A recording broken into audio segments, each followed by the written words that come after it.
This diver has been climbing the steps that lead to the high board for years. Even still, he is apprehensive, leaping from a great height over a freshwater lake.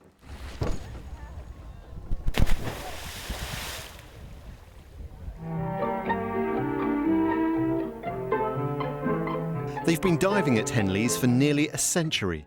This film shows the American Olympic diver Pete Desjardins giving a demonstration to Bristolians back in 1935. And over the years there have been races and competitions. Today it caters more for the leisure swimmer.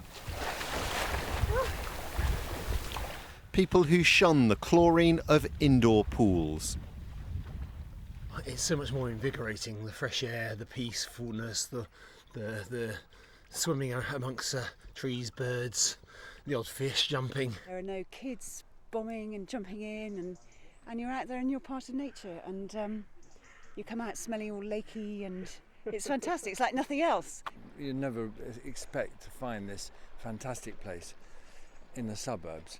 I work in an office and I love wild swimming, so it's just a perfect post-work refresher, or Friday mornings, the best start to the day.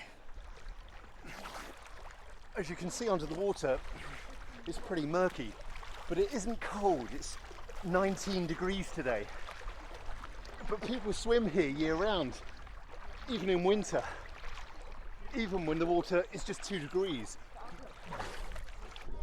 I'm fine with it because I've been swimming here for 30 years, but 2 years ago we started winter swimming, which was fairly challenging, and it does get very cold, but people find it very invigorating. And it actually, when you've been through the winter swimming, the summer isn't a problem. The fact is they've been using the lake in all weathers since it stopped being used as a quarry at the turn of the last century. Skating in winters, bathing in summers, galas and water polo. Ahead of the club's 100th birthday, it's appealing for people's memories. Members like Janet Cox. She's 84 and has been coming here all her life, like here with her mother and brother back in the 1930s. And she says there have been few changes over the decades. The willow trees were here, the grass was here. There were more water lilies than there are these days. I had a big gap where I didn't come. And when I came back, the changing rooms smell exactly the same as they did, because it's the matting, isn't it? It's sort of dampish, and it smells the same.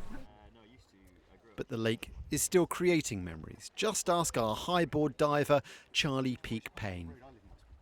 So we have like solstice parties, and kind of everyone brings down a bit of food. We have camping nights. We've just had one. We've got another one coming up, and it's really nice. Kind of you get about 15 families and or different groups of people coming down and camping overnight, and they have a big group barbecue, and everyone shares the food, and it's always nice sharing food. And then swims till 9 in the evening, and then you wake up here in the morning and start swimming at 7, and it's just like it becomes very much a kind of large family.